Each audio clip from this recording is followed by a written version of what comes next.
Hello and welcome to Conversations about Language Teaching. I'm your co-host, Dr. Reed Riggs, he, him. Hi, and I am Dr. Diane Neubauer, she, her. And this is a new Welcome. season. Welcome. Diane, what episode is this?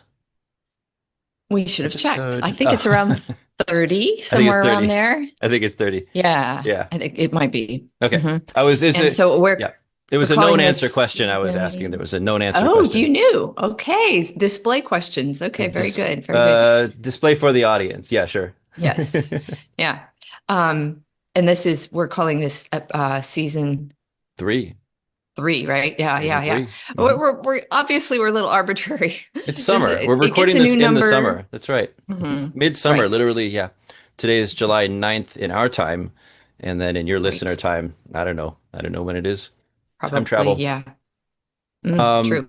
so I think we like to do we could have just released continuous episodes. One of the things we like about one of the reasons we want to do separate seasons is that we get to sort of refresh and restart each time. hmm So it's a chance to check in again. What is the purpose of the show, the structure of the show, how we parentheses don't end parentheses plan the show, Yes. and it's all purposeful.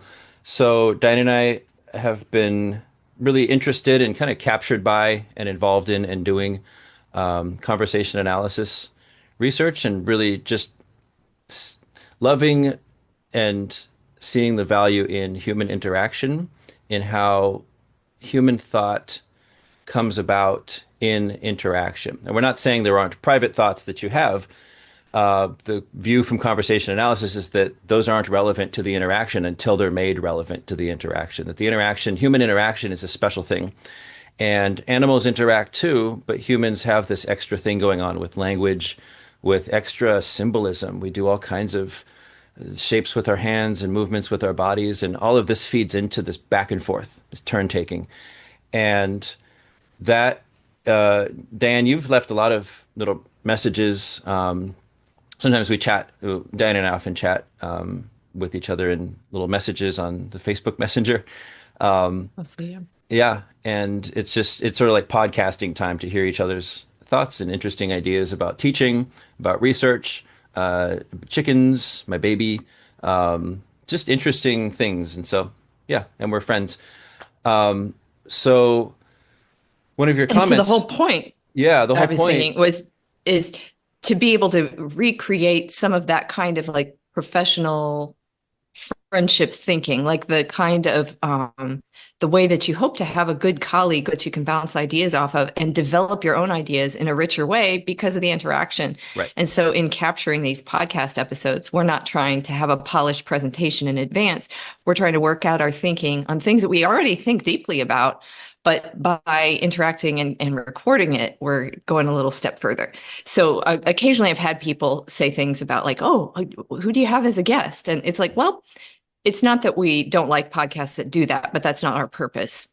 So we're actually trying to both embody a certain kind of philosophy about how to research, particularly for us, what happens in language classrooms, but we're also trying to experience it. Like, oh yes, I said that. I said Well, yeah, embody, yeah, right? yeah. But Yeah. the I think the But big then point is that produce something we hope of value to others by the recording that. ideas come about in interaction, and that's what we want to capture. That's the Yeah. purposeful structure of the show. And Dan, sometimes you'll say I have a cool idea, and I'll share the main topic, but I'm not going to share too much because Too I much. want it to develop naturally in the interaction in the episode. So it's in the recording in the episode like this right now, where we intend for the main value of ideas coming about through Yeah. interaction in the show. Yeah, and we hope that those who listen then are very curious people about language teaching and language learning and like listening in to people who think about this stuff a lot, have a little bit of research background, and have read some things and been in a lot of classrooms and observed a lot of teachers. So Mhm.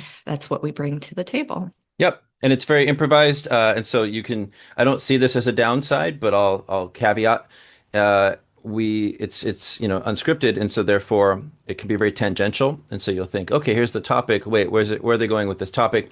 And we do just spout out ideas that come to our mind. And that's intentional. It's just supposed to be that way. Yep, Cool. it's a feature, not a bug. It's a feature, not a bug. And Yeah. And sometimes we change the title that we thought we were going to have because where the conversation went. So Yeah, yeah. But I think that's a good, I always that's our listen. podcast. That's, It is, yeah. I always listen to our mhm. podcast the day it comes out, so I can, approach it as a listener. And I'm always happy with what comes out of it. I think, oh, I'm glad that was Yeah. said. I'm glad that was said. Yeah, we had an AI Yeah. episode where I had later thoughts about AI, and I thought, oh, I wonder if we said that in the episode. And I listened to it, and the little bits of everything that I kind of fleshed out in my mind later did come up in the interaction in that episode. And so I Yeah. still think it's a pretty, it covers everything I would still want to cover for now. Mhm. Yeah. Yeah. And one last thought too, if people are like, oh, you said this thing, conversation analysis, there is an episode that we talk about that and some insights from it that we think happen for language teaching and language teachers. In the I classroom. think that So was we can link to season it. one episode, or maybe that was, we called it season two, episode 6 or so, somewhere around there, but we'll link. We'll Yeah. link to it. Yeah. Well, today's topic, I have a special fun thing. And Diane, Mhm. told you about this, no surprise. I'm holding in my hand the envelope that this year's calendar came in so that I could put last year's calendar away. And this is a Kurzgesagt human, what is it called? Human future. What is it called? The year 12,024. And I had this Mhm. on our closet wall in front of my daughter's room last year. Um, and so whenever Annie would say something interesting, something kind of novel or noteworthy, usually novel, usually something that was kind of caught my attention as new, I would go put a note on the calendar on that day. And so throughout the whole year, except for some reason February, I didn't write anything there. And then we were traveling in July. And so those are the 2 months that are Mm. missing. Um, I didn't really think like, oh, good, this is the 2 word stage. Oh, good, this is the 3 word stage. I really just captured whatever she was doing. And in the end, I don't have any sense. Even right now, as I hold this calendar, I don't have any sense of phases, like what changed in any Yeah. sense. So Yeah. I want to And keep that fresh and spontaneous for our episode. yeah. And maybe just to explain to those who aren't aware, Annie is now a little over 3. Yeah. So this calendar was kind of where she was starting to really produce language like you could recognize it Hmm. as words instead of Yeah. just sounds, right? Yep. And then that 2 word, 3 word stage, what you're talking about, you're referencing Hmm. child first language acquisition Yes. research mainly there. So we'll probably touch on that as we go. And so, this being a podcast for language teacher educators and language teachers in classrooms, we'll keep making connections to that. So, the purpose here is to look at my daughter's language development. What I had in mind was research in second language development, which includes the students in our classrooms. Often, researchers have been pointing out for decades that language development is a slow and piecemeal process that goes through its own stages. Students move along very individual trajectories. And the things that we do as teachers, often putting assessments on a calendar, saying you got to learn this grammar in this Mm. lesson, and then the next grammar in the next lesson, and here's your assessments on It's these not how calendar it works. dates. It's not what the brain does. Can do. And Yeah. so, and I think a lot of teachers are aware of this. I'll throw in connections to classroom teaching constantly throughout this episode. Um, I think a lot of teachers are aware that development is weird. Whatever students can actually Yeah. do in conversation, whatever they can actually do spontaneously. I think teachers are generally aware without even research. They're like, yeah, it's just, kids forget everything 2 weeks later. But, sometimes Yeah. if That's how they, they frame it, though, more often, I think. Not as, sure. oh, well, I taught this, but that's what happened to them. And it's more Yeah. like, well, I taught this and where'd it go? Where Kind to of, go? I think Sure. that in a typical mindset, I would And say. the teachers will That say was my things like, well, thought you at have to go to the first. country, or like, oh, you have to practice a lot outside the classroom. So I think teachers are aware that Yeah. something needs to happen. And that these tests that we give students in traditional classrooms aren't on themselves causing long-term. Right. It's I often can framed rem as retention, and I don't like to frame it as retention. I don't like a right. lot of metaphors for getting, where it's like even the word acquisition to me, and Yes. researchers who call it development now also finding that problematic is the any metaphor about like you were given this word, you were given this grammar, why don't you have it still? Like why don't you get it? Yeah. And words like retention, I still hear a lot, and I don't like the word retention either because it doesn't capture the complexity of words, learners becoming aware, like having this implicit knowledge where a word can be used and what its how its meaning will change in different contexts and who uses it and when. It's so Yeah. complex. And Yeah. And so, it's growing and changing over yeah, time as they have more yeah, exposure and experience with language right. too.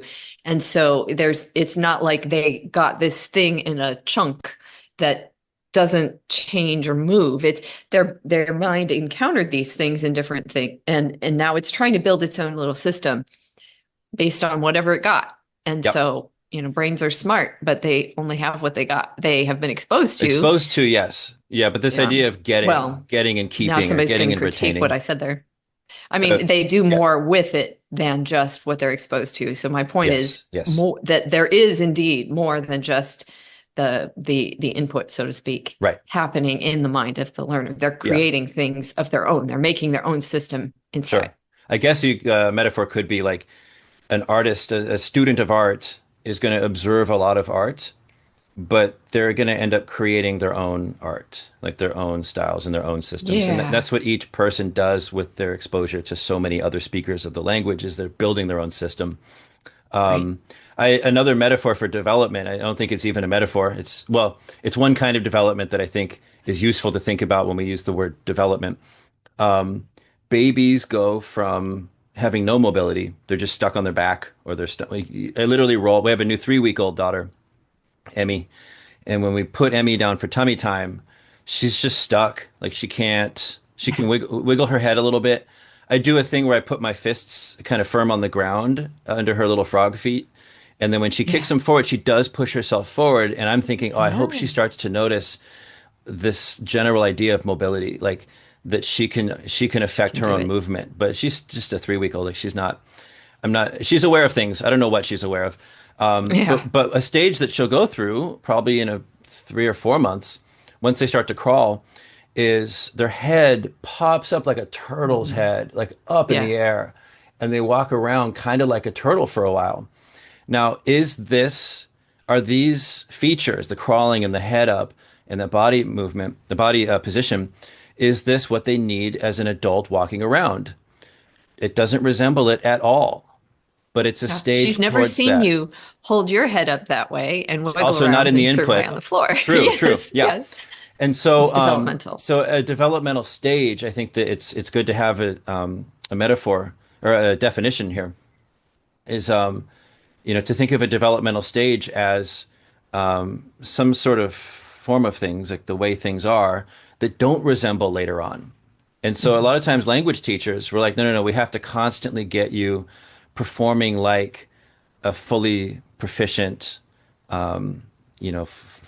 fluent, accurate, complex speaker of the language. Like, oh, no one says it like this. This isn't how to say it.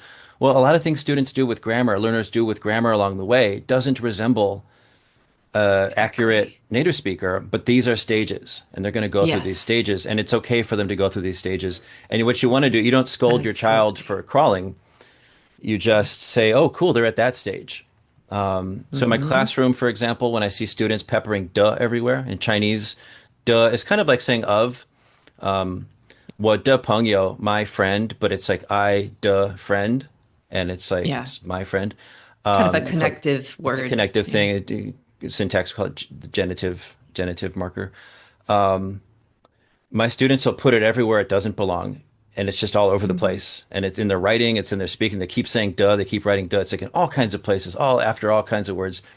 And I always see that, and I go, "Oh, that wasn't in their input, and it does not resemble accurate native speakers." But it's a developmental stage. I will recognize it as a developmental stage and Yeah. just I've think, had oh, that happen cool. too. Think, oh, cool. All right. They're at that stage. Awesome. Yeah. Yeah. Yeah. They'll get past it. Yeah. Hmm. Absolutely. Well, let's start the calendar. We have January 26th. And I have this IPA writing here. So I wrote in little slash with slash at the beginning and end. Yeah. FADAU. FADAU. Next to that, I have quotes and it says fall down. And so this is Oh, after, so and then that's the way she pronounced it. fadao, yeah, fadao, Yeah. after jumping on the couch. Oh. So she was jumping on the couch. She fell down. She stood up and she said fadao. And so Oh. I guess there's a little pragmatic move there. She was describing what just happened, and she said Yeah. fadao. Okay. So then on the 27th of January, she said ay wow, ay wow, and I put a Oh man. colon after the O in the IPA in the International Phonetic Alphabet, the IPA.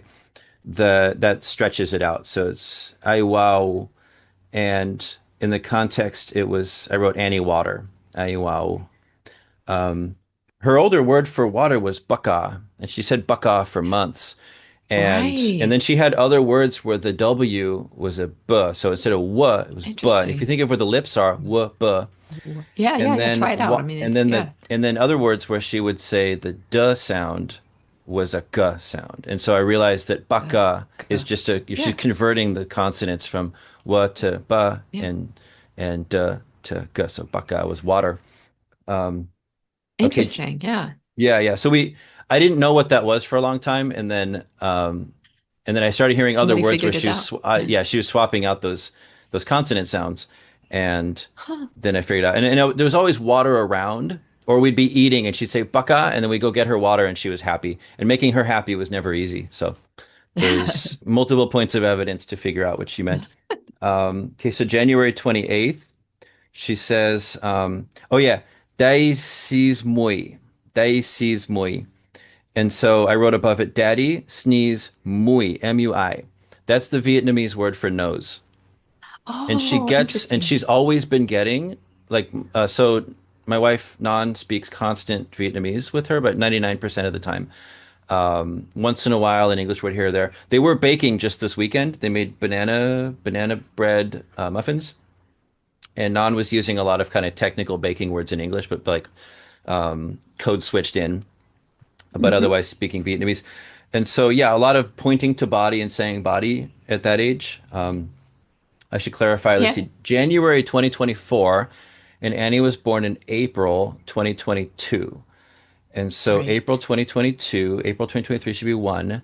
So she was about 1 year and I want to say 7 or 8 months, something like Yeah. that. Audiences at home can Yeah. do the math, Right. something Yeah. like that. And do you want to speak to the fact that she is multilingual and that that would affect trajectory and development too? I mean, you've Absolutely. And I have no referenced, idea. Yeah, it complicates yeah, everything, and because I don't that will have be any. interesting. Yeah, yeah, Yeah, because yeah, it's I don't want to yeah. share too much, but like I Sure. know doctors will check on not necessarily baby Yeah, infants, yeah. but young children. They'll ask parents about, Hmm. what are you hearing them say in language and things, and they'll be concerned or want Yep, to watch or do yep, things if like it feels quote delayed yep. unquote. Of course, different children vary, even Yeah, monolingual children sure. vary. Annie But it is was. very common for multilingual kids to have some speech delays, Yep. but they are mentally creating a more complex system Hmm. because they're being exposed to different language systems at the same time. Annie was And absolutely delayed compared to. So we have friends whose babies were born around the same time as Annie, and we keep up with them, check in with them a few, maybe every couple months, and they were bragging how much their kids were talking. And then Nana mm, and I would just think to ourselves, English only household. All right. yeah, hold And hold the line, keep there's keep always being this, intentional with the multiple. Yeah. absolutely. Yeah. So there was always this like first, like, you know, automatic reaction to each other. Like, well, in myself, I can't speak to none. But I would think, ooh. And then immediately I would think, great. Like, it's a Yeah, good sign that it's she's doing. delayed because the multilingual environment is causing the things that we would expect that would end up in a multilingual human. Yeah. So great. It's a good sign. If she wasn't delayed, it might mean that we're using too much English with her, something like that. So we were happy about the delay. There was that first sense of like, oh no, your kid's ahead. But Right. yeah, so we're happy about that. And yeah, there was a Yeah. delay. I don't know how long it was. I feel like at least 6 months, something like that. Well, also, Uh-huh. like when our friends were saying that their kids were speaking full sentences at home, Annie was doing stuff like this still at this kind of one word chunk kind of Mhm. stage. But we were happy about her peppering in different words. We don't expect her to be like monolingual English speakers and like monolingual um, Vietnamese speakers because she's multilingual. And Nan and I Right. are each multilingual ourselves, and we know that we code switch, mix up, get all kinds of funny like concepts for words where you're like we'll say it kind of in a way that a native speaker of English will say something in English that a native speaker of English wouldn't say, and Hmm. it's because it's being influenced by the Yeah. other languages we speak. Um, so yeah, so pragmatic moves, I would say that Annie was mostly just describing stuff she saw. So in January there, Daddy Fall Down. Annie Water was actually a request. I'm guessing she used to request constantly, and before that, she would do what I called a what did I call it? Brute force request. Brute force request was my name for what she was doing, where she'd walk up to the kitchen with her little baby sign language. We signed with her a lot at the time. So this is milk. This I'm doing with my hand here. Oh, okay. And so Yeah, she'd yeah, yeah. Like she you're doing the yeah, squeezing the udder milking. of the Yeah. cow Hmm. kind of sound We have little or baby books that teach hand those. motion. And so she'd run up Yeah, to the kitchen and she would do this and she'd be nodding her head like, yeah, yeah, yeah. And yeah. she'd go, sir, sir, sir, sir, sir, sir, sir, sir, which is Vietnamese means milk. Yeah, But the brute force request was that I called it that yeah. because it was sort of like brute force password check, where it's like there's no responsive back and forth. It's just you Right. say it until you get it. Like you just keep Yeah. repeating it over and over and over until you get the response. And she'd come in, then she'd come barreling in like that. Like it wasn't like checking with us first. It was she'd just run Right. up like sir. Yeah. Um, Yeah. So so in between my husband and I, we would yeah, say things like, "I'm glad that you feel comfortable demanding your yeah, way right, yeah, so so right. confidently, Hmm. but she did. She knew what she wanted. She knew she could get it, and she was Yep, going to make sure she did. Yeah. yep. So requests were common even before she was producing these. Okay, I'm gonna jump to March. Um, she had a friend, La'a. La'a was a little younger boy in her daycare. And so on March 5th, she said, La'a Cup. La'a Cup means La'a cried. And so it was a smaller Mhm. kid who would cry, I guess. So a lot of it is like informing. She's telling us about Yeah. things that she sees.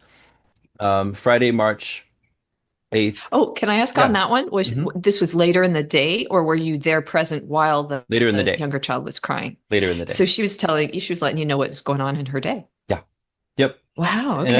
I don't know That if that we, seems significant to me. That it wasn't just right there concretely in front of her. It was yeah, she retained the memory memory. and she said it later. It is, yeah. And it is pretty cool.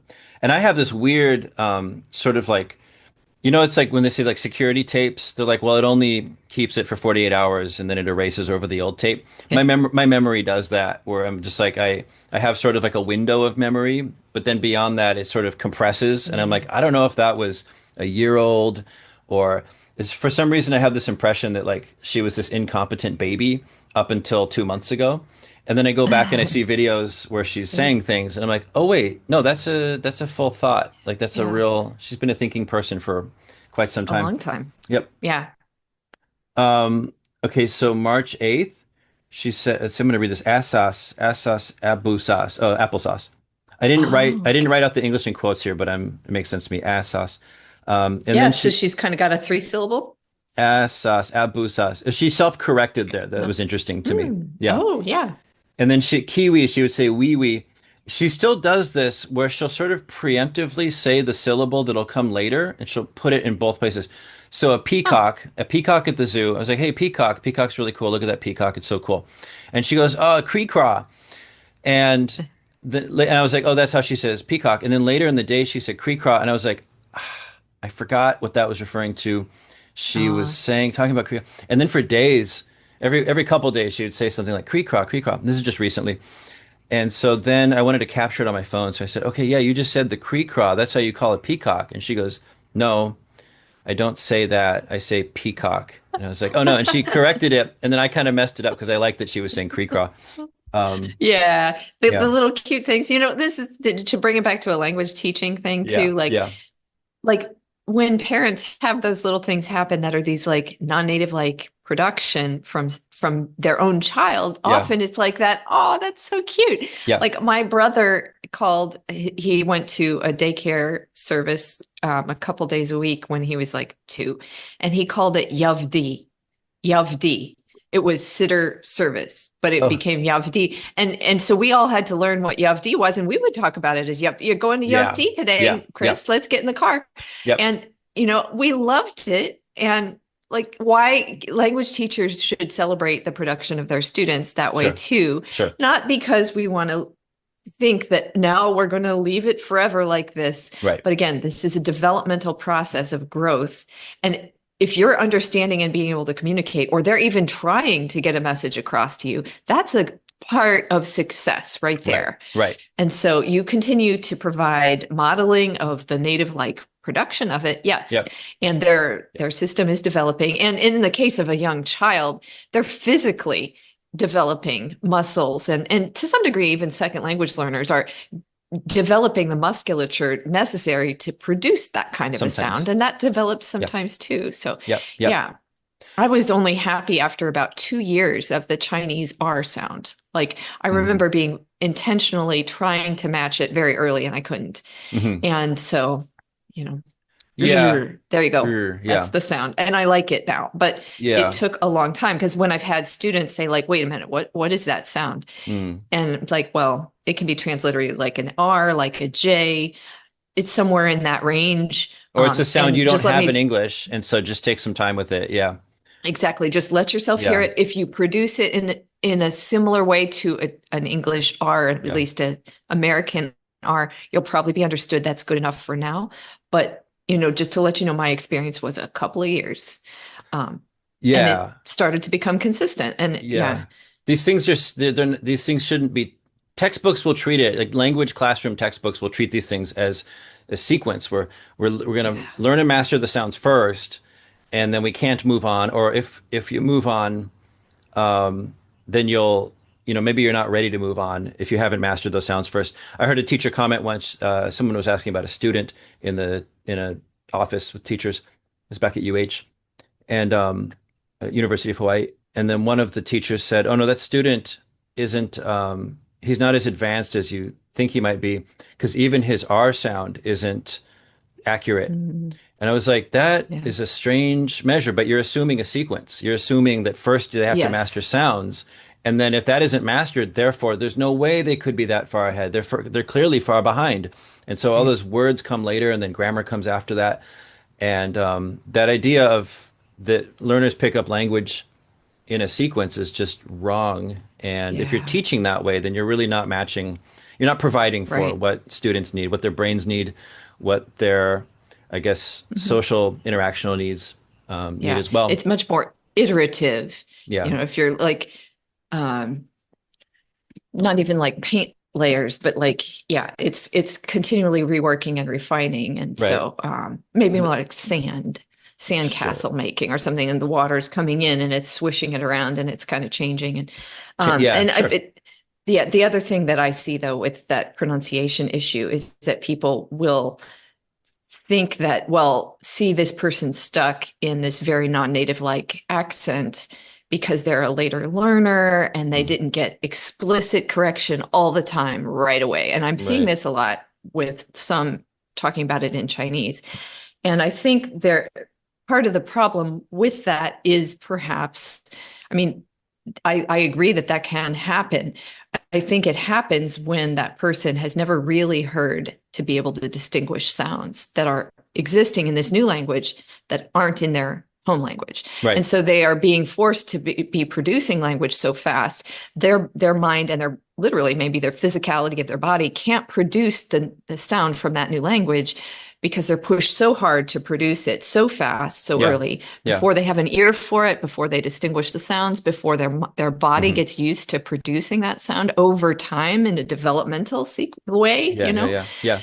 And so, I think for the learner or the teacher of a learner where you're hearing these sounds be confusing, I think it's continuing exposure. Help them to notice the difference between different sounds, like in hearing it, like which word are you hearing, this one or that one? Occasionally that kind of thing can be helpful, and less concerned that they're going to come out with such a thick accent that it's really incomprehensible. There's a I mean, lot. a little bit of accent will probably happen if this is a person that's starting to learn Yeah. the language after puberty. I That's kind of a finding, but still have YouTube pushing videos to me of these sort of English teachers on YouTube that'll say how to have accentless English, how to get rid of that accent. And I mean, yeah, it's such a British, it's such a British way of thinking. well, it's Um, American too, though. I mean, sure. I yeah. I think that we set up, we want to have goals. Like we want to have, we want to have standards. We want to think that we're teaching the language to some kind of standard, but then we push it to this idea of like Mhm. top perfection. I was watching SLA professor give a talk a few years back at the Second Language Research Forum, um, and she's a big name. I can't remember her name. Um, it'll come back to me. Lourdes Ortega. Lourdes Ortega was talking Oh, about sure. this. Yeah. And she was just talking about the state of the field, like the state of overall things. And she was just saying that researchers are too concerned with native likeness. And Yes. someone at the end asked, well, what about classroom teachers? If we're not concerned with absolute accuracy, then what is our standard? What are we Mm. teaching towards? Like, should we just teach towards some kind of low standard? Then what if that worsens the outcomes? And her response was, that's actually not what I'm talking about. She said, I'm just talking about researchers. Um, Mm. but it's the Yeah, same researchers have problem. the problem too. The same problem. It's the Yeah. same problem is that we're holding students up to these. We keep talking about how they're coming short, as opposed to celebrating or even What they can do. investigating their growth. Like Yeah. look at their growth and don't Yeah. just focus on what Yeah. they can't yet do. Yeah. Um, And just a little kudos, yeah, like it's one of the things I appreciate about Actful is that their proficiency guidelines talk about developmental likely descriptions yeah, and celebrating those, and then suggesting that we have can do statements so that we have targets that are things learners do with language. yeah. I still think there's a tendency maybe for teachers to just arbitrarily pick one that may or may not be developmentally appropriate all Sure. the time, but that can be Yeah, worked with when you're setting an agenda for like, can understand and respond to basic questions about their life, or yeah, like, yeah, okay, that's way better than accurately produces sentences in every tense on the yeah, yeah. first year of study or something. It's Yeah, yeah. or even the can-do statements. If you look at ACTFL's lists of can-do statements, none of them are descriptions of accurate language. Right. They're what you can use the language to do. And I have a To do. simple way I tell my students about this, that language is not the end, it's the middle. It's the tool we're using to Mm, do something to communicate, to yes. understand people, to understand what we read, to talk about something and speaking, to write about something. But it's about something. It's not the language itself. And I think a lot of teachers want to, when they adopt can-do statements, they'll often also say, well, I still have to make sure that there's accuracy along the way. Um, the accuracy Mm, can still come into play when we talk about communication, because if you're yeah. way off, if your accuracy is way too low and you can't be understood, then you're not communicating, you're not expressing yourself. Or if your interpretation is very inaccurate, Hmm. then you're probably not accurately comprehending the words and grammar that it's being communicated through. But I think it's a mind shift that a lot of teachers maybe go through their own developmental stages in, Yeah. um, to accept that it's okay that students move through these proficiency, lower level stages, and that those Developmental are processes. the good stages, like they're good development. Yeah. Yeah, for sure. Let me see what else. Let's see. Daddy knocked her down by accident. Annie said, sorry. And so I don't Oh, know if she Annie was said like, sure. Yeah. yeah, so she said sorry. So yeah. Yeah. Um, Well, maybe, yeah, she knew that's the thing to say in that situation, right? right. She hadn't Yeah. quite known who says it. Or she might have just been Yeah. thinking out loud, like, Daddy would say this. And she said, I never know Yeah. what she's thinking. Yeah. Right, right. Um, okay, so trade my Go-Gurt for her applesauce. And she said, Tway, Twei. I wrote Tway, like trade. Yeah. Okay, March 15th, she said, put a face, put on face. Okay, so put a face, so put on face. When feeling Band-Aid on face. Yeah, she had a little scrape on her face, put a Band-Aid on her Oh, face. And so she said, put on yeah. face. And so that Huh. that's a little more complex syntactically. Yeah, And then for sure. I never know, and this is what a bigger corpus. I do have recordings of all these many days. But I don't ever know until I look at some bigger sample of her speech. I never know which of these parts is a chunk.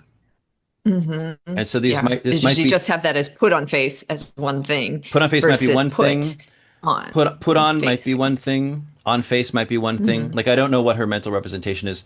I think it was Right. Ninio back in the 80s who said researchers keep talking about child syntax, but we're assuming too much.